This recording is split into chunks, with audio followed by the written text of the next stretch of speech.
Berdasarkan Undang-Undang Republik Indonesia Nomor 6 Tahun 2020 tentang penetapan peraturan pemerintah pengganti Undang-Undang Nomor 2 Tahun 2020 tentang perubahan ketiga atas Undang-Undang Nomor 1 Tahun 2015 tentang penetapan peraturan pemerintah pengganti Undang-Undang Nomor 1 Tahun 2014 tentang pemilihan gubernur, bupati, dan wali kota menjadi undang-undang, dan berdasarkan ketentuan pasal 40 ayat 1 dan ayat 3 Undang-Undang Nomor 10 Tahun 2016 tentang perubahan kedua atas Undang-Undang Nomor 1 Tahun 2014 tentang pemilihan gubernur, bupati, dan wali kota menjadi undang-undang, dan berdasarkan ketentuan pasal 5 Peraturan Komisi Pemilihan Umum Nomor 18 Tahun 2019 sebagaimana telah diubah terakhir dengan Peraturan Komisi Pemilihan Umum Nomor 1 Tahun 2020 tentang perubahan ketiga atas Peraturan KPU Nomor 3 Tahun 2017 tentang pencalonan pemilihan gubernur dan wakil gubernur,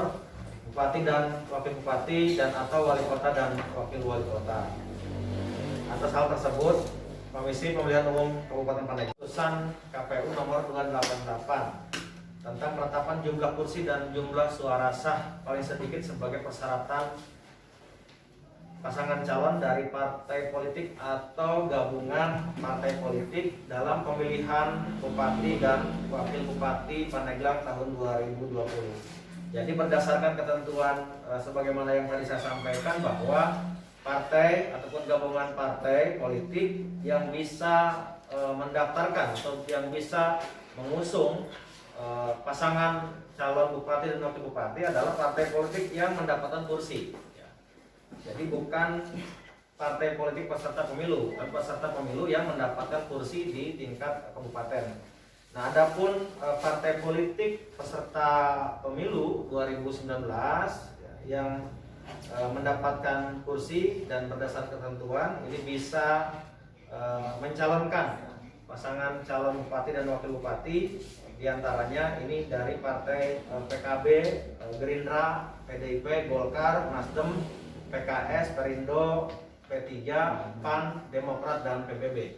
Itu ada 11 partai politik ya, partai peserta pemilu tahun 2019 yang memenuhi syarat untuk melakukan pengusungan bakal pasangan calon perseorangan. Berkaitan dengan masalah persoalan kursi, itu ketentuannya 20% ya, 20% dari jumlah kursi yang ada. Dari 50 berarti sekitar 10 kursi. Selain dari kursi juga boleh dengan cara mendaftarkan menggunakan perolehan suara dari akumulasi perolehan suara sah ya. Tapi partai politik yang mendapatkan kursi, jadi kalau partai politik yang tidak mendapatkan kursi tidak bisa dia mendaftarkan walaupun pakai perolehan suara. Partai mana aja yang tadi sudah saya sampaikan. Kaitan dengan masalah jumlah perolehan suara sah di pemilu 2019 itu ada 668.774 suara. Nah, kalau oleh suara ini cara penghitungannya 25% ya, dari suara sah pemilu 2019 atau sejumlah 167.194 suara. Nah, ini yang kaitan dengan masalah persyaratan, karena ketentuan di undang-undang ataupun peraturan KPU ada dua jenis ketentuan. Pertama persyaratan dulu, baru yang kedua syarat. Kalau persyaratannya seperti misalkan orang yang mau maju dari jalur perseorangan, maka dia harus memiliki dukungan minimumnya 7,5% dari jumlah DPT. Karena Pandeglang ini kan angka DPT pemilu terakhiran di angka 500.000 sampai dengan 1 juta ya, maka 7,5% atau sekitar 69.800 dukungan. Sebagaimana yang kita ketahui, kemarin sudah ada 2 bakal pasangan calon, tetapi tidak ada yang memenuhi jumlah minimum ya berdasarkan ketentuan. Nah, kaitan dengan masalah itu, kaitan dengan masalah persoalan syarat calonnya, ya pertama ini harus bertakwa kepada Tuhan Yang Maha Esa, setia kepada Pancasila, Undang-Undang Dasar Negara Republik Indonesia tahun 1945, Cita-cita Proklamasi Kemerdekaan 17 Agustus 1945, dan Negara Kesatuan Republik Indonesia. Berpendidikan paling rendah tingkat SLTA ya, atau sederajat. Berusia paling rendah 25 tahun ya. Berusia 25 tahun. mampu secara jasmani dan rohani dan bebas dari penyalahgunaan narkotika berdasarkan hasil pemeriksaan kesehatan menyeluruh dari tim dokter yang terdiri dari dokter, ahli psikologi dan Badan Narkotika Nasional atau BNN. Yang selanjutnya tidak pernah sebagai terpidana berdasarkan putusan pengadilan yang telah memperoleh kekuatan hukum secara tetap karena melakukan tindak pidana yang diancam dengan pidana penjara 5 tahun atau lebih. Itu kaitan dengan masalah syarat calon ya, bukan sebagai pelaku kejahatan yang berulang, bukan mantan terpidana bandar narkoba atau bukan mantan terpidana kejahatan seksual terhadap anak, tidak sedang dicabut hak pilihnya berdasarkan putusan pengadilan yang telah mempunyai kekuatan hukum tetap, tidak pernah melakukan perbuatan tercela, menyerahkan daftar kekayaan pribadi kepada instansi yang berwenang memeriksa laporan harta kekayaan penyelenggara negara atau Komisi Pemberantasan Korupsi ya. Tidak sedang memiliki tanggungan hutang secara perseorangan dan atau secara badan hukum yang menjadi tanggung jawabnya yang merugikan keuangan negara. Itu keterangan dari pengadilan negeri. Tidak sedang dinyatakan valid berdasarkan putusan pengadilan yang telah mempunyai kekuatan hukum tetap. Bisa dari pengadilan tinggi ataupun pengadilan niaga ya, kaitan dengan dokumen itu. Memiliki nomor pokok wajib pajak atau NPWP dan memiliki laporan pajak. Belum pernah menjabat sebagai bupati atau wakil bupati selama 2 kali masa jabatan ya, 2 periode ya. Termasuk juga kaitan dengan masalah persoalan bersedia mengundurkan diri bagi calon yang sebagai ASN, RI Polri, termasuk juga kepala desa, termasuk juga sebagai anggota DPRD ya, dan bersedia cuti di luar tanggungan negara bagi petahana itu selama masa kampanye. Berhenti sebagai anggota KPU, kalau dari anggota KPU ya nggak ada yang nyalon kan di kita kan. Syarat calon mampu secara jasmani rohani ya, tidak menghalangi penyandang disabilitas. Jadi tidak ada misalkan gara-gara dia memiliki kaitan dengan masalah disabilitas lantas ini menghalangi ya. Nah, itu kaitan dengan masalah persoalan syaratnya. Adapun nanti dokumen yang perlu disampaikan sebagai syaratnya ada surat pernyataan ya. Surat pernyataan itu nanti formulirnya sudah sesuai dengan ketentuan yang ada di PKP nomor 1 2020, formulir model BB1 KWK. Nanti juga menyampaikan daftar riwayat hidup ya, itu ada di dalam formulir model BB2. Terus juga surat pernyataan berhenti dari jabatan Badan Usaha Milik Negara. Itu nanti ada di BB3 ya, kalau misalkan si calonnya ini sebagai pejabat di Badan Usaha Milik Negara atau BUMD ya. Menyampaikan nanti kalau misalkan ketentuan usia minimal 25 tahun, dokumen pembuktiannya ya KTP kan seperti itu. Jadi menyerahkan fotokopi KTP, pembuktian misalkan dia itu bahwa sudah lulus pendidikan minimal SLTA, berarti dokumen pembuktiannya adalah ijazah kan seperti itu. Terus nanti ada juga misalkan dia tidak pernah dicabut hak politiknya, pilihnya ya. Dokumen pembuktiannya berarti surat keterangan dari pengadilan negeri sesuai dengan domisili calon. Kalau domisili calonnya misalkan berdasarkan KTPL orang Pandeglang ya, orang Pandeglang berarti kan dari Pandeglang. Kalau misalkan orang luar Pandeglang berarti kan di sana mereka buatnya, tidak di Pandeglang ya, kaitan dengan masalah tidak sedang dicabut hak pilihnya. Terus juga tidak sedang memiliki tanggungan hutang ya. Juga sama, ini dari PNN ya, sesuai dengan domisili si bakal calon itu. Jadi kalau misalkan orang Pandeglang berarti bikinnya di PN Pandeglang. Kalau misalkan orang Rangkas berarti kan bikinnya di Rangkas dan seterusnya. Terus juga kaitan dengan masalah tidak pernah melakukan perbuatan tercela ya, dari Polres sesuai dengan domisili. Tapi kalau misalkan di luar Pandeglang misalkan masih dalam satu provinsi, berarti dia dari Polda ya, Polda yang ada di provinsi itu. Kalau masalah misalkan ada dari Lebak misalkan, maka surat keterangan tidak pernah melakukan perbuatan tercelanya dia dari Polda tempat ya, bukan dari Polres lagi. Tidak sedang dinyatakan valid ya. Valid itu berarti tidak dalam keadaan bangkrut atau apalah. Berarti dari pengadilan tinggi ya, atau pengadilan niaga ya. Itu bisa dari pengadilan tinggi atau pengadilan niaga itu dengan masalah itu. Ada juga nanti fotokopi NPWP, tanda terima LHKPN ya, laporan harta kekayaan penyelenggara negara. Terus yang selanjutnya bagi bakal paslon petahana ini harus menyatakan surat pernyataan bersedia cuti di luar tanggungan negara ya, selama masa kampanye, dan surat izin cutinya itu disampaikan ke KPU 3 hari sebelum tahapan kampanye dimulai. Nah, itu yang perlu kami sampaikan, bahwa tahapan pelaksanaan penerimaan pendaftaran ini tinggal beberapa hari lagi ya. Tahapannya di tanggal 4 bulan September sampai dengan tanggal 6 September. Nah, kaitan dengan masalah persoalan waktunya, ya tanggal 4 dan tanggal 5 dari pukul 8 sampai dengan pukul 16.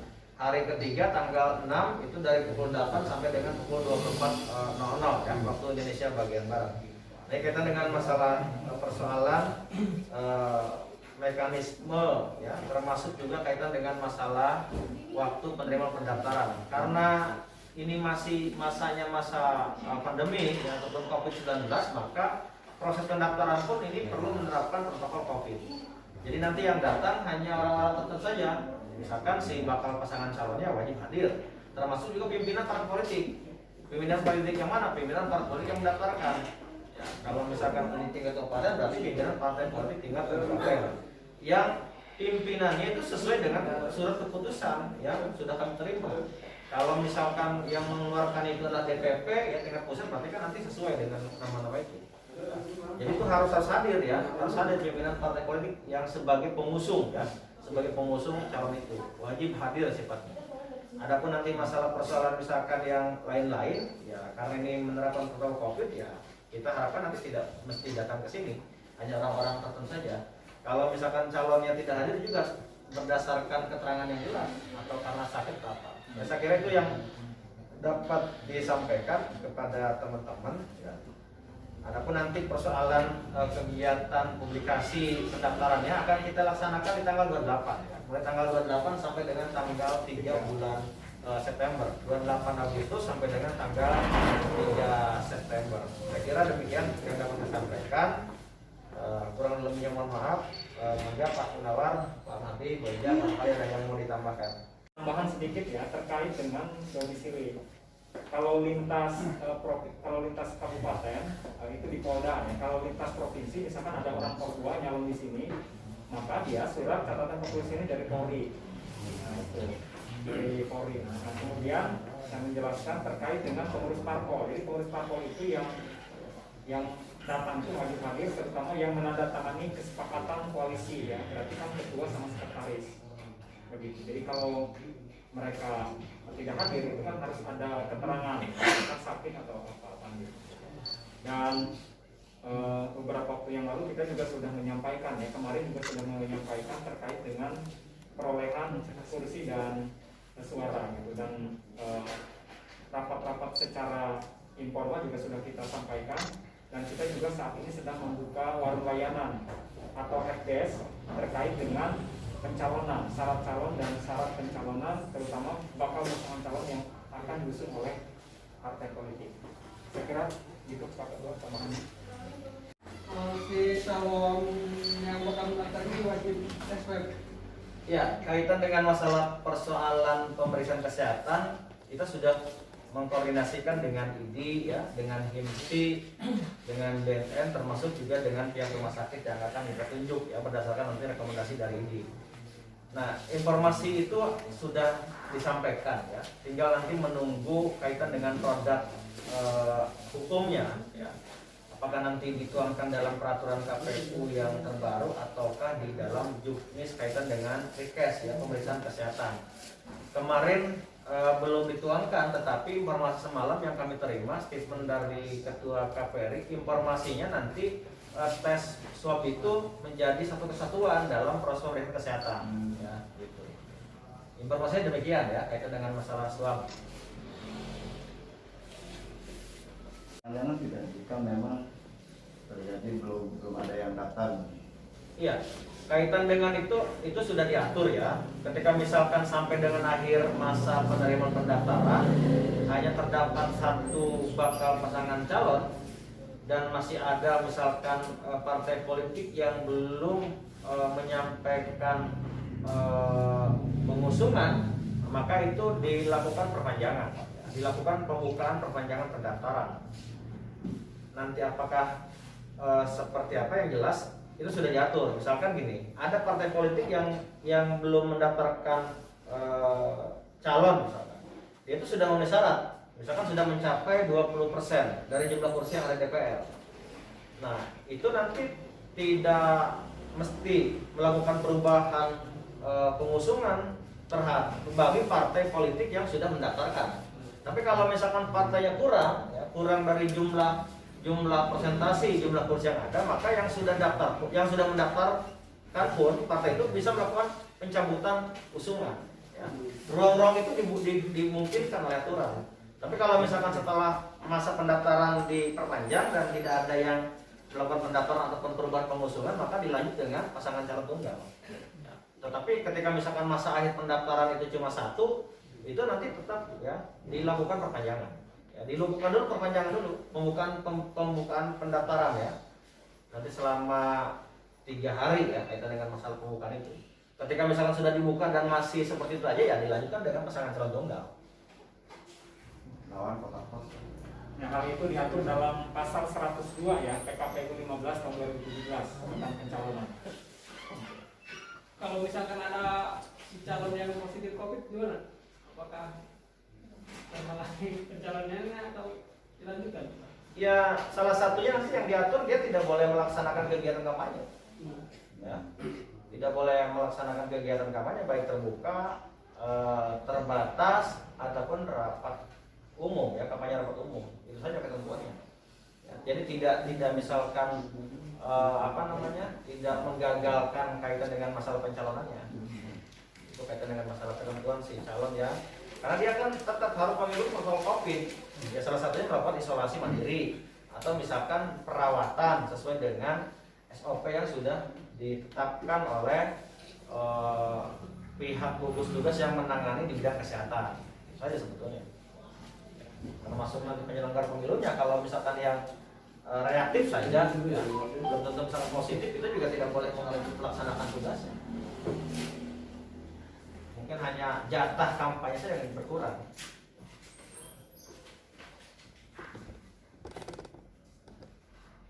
Kalau ada partai yang nggak mendaftarkan pasangan calon gimana? Gimana? Ya kalau partai politik yang tidak mendaftarkan sebetulnya sih nggak ada sanksi ya, gitu. Yang jelas ketika misalkan pada akhir masa pendaftaran masih ada partai politik yang belum mendaftarkan, nah, misalkan gini, yang belum mendaftarkan ini misalkan 2 partai politik, nah, tidak mencapai ketentuan 20% jumlah kursi, maka parpol yang sudah mengusung itu bisa merubah usungannya, gitu. Diperbolehkan merubah usungannya, misalkan dia keluar dan mengusung calon yang lain, misalkan gabung dengan partai politik yang belum mengusung atau belum mendaftarkan, ya. Tetapi kalau misalkan tidak melakukan perubahan, ya mau tidak mau berarti kan dilanjut dengan satu pasangan calon tunggal tanpa keikutsertaan partai politik yang tadi yang belum mengusung. Itu ketentuannya. Jadi tetap nanti dibuka dulu pembukaan pendaftaran, dibuka dulu. Kira-kira menurut KPU bagusnya mana nih? Apa ada 2 calon, 3 calon atau 1 calon? Kalau KPU kan tidak bisa menyampaikan pendapat ya dengan hal demikian. Mungkin ada ruang untuk publik ya melakukan penilaiannya. Selama ini sudah banyak komunikasi Pak terkait pihak ini. Ya kalau kemarin sih sudah ada beberapa partai politik yang datang ke kita ya. Salah satunya menanyakan kaitan dengan masalah persoalan kayak misalkan formulir apa sih yang harus diisi yang sesuai dengan ketentuan di peraturan KPU, gitu kan? Termasuk juga format rekomendasi dari partai tingkat pusat seperti apa, gitu kan? Format formulirnya, gitu kan? Hal-hal itu sudah ada yang konsultasi. Cuma kami juga belum tahu partai itu kemana, gitu kan? Usungannya. Yang lebih tahu kan teman-teman media. Partai mana sebagai pengamat. Ya, kaitan dengan masalah tahapan nanti kami melakukan proses penerimaan pendaftaran ya. Kedua, setelah itu kami juga melakukan proses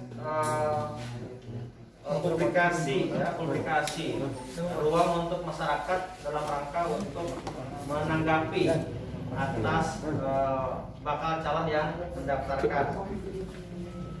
Pemeriksaan kesehatan itu di tahapan di tanggal 4 sampai dengan tanggal 11. Kemarin hasil koordinasi pemeriksaan kesehatan itu selama 2 hari ya. Kaitan dengan masalah jasmani dan rohaninya itu selama 2 hari.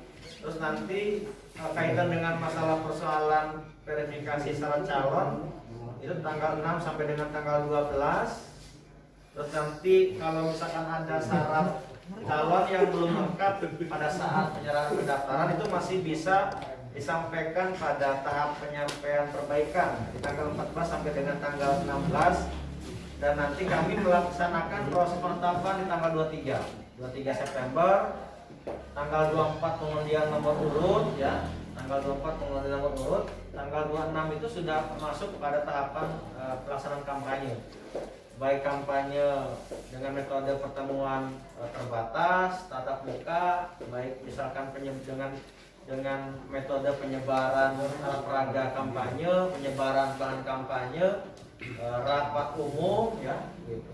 Kaitan dengan masalah yang lain misalkan kayak di media massa atau media massa cetak ataupun elektronik ataupun online itu kami yang fasilitasi, tapi materinya dari mereka ya, itu sesuai dengan ketentuan. Nah, kaitan dengan masalah alat peraga dan bahan kampanye itu boleh ada yang diproduksi oleh mereka, tetapi nanti ada ketentuannya, tidak melebihi misalkan 200% dari jumlah yang diproduksi oleh KPU kaitan dengan alat peraga kampanye dan bahan kampanye. Rapat umum juga masih ada ya, rapat umum juga masih ada. Tapi yang jelas pelaksanaannya ini harus menyesuaikan dengan protokol COVID-19. Ya. Seperti misalkan di pertemuan terbatas misalkan, yaitu memperhatikan kaitan dengan kapasitas ruangan. Pesertanya pun itu wajib, misalkan menggunakan masker, ya, jaga jarak dan tidak melakukan kontak fisik dan sebagainya. Assalamualaikum warahmatullahi wabarakatuh.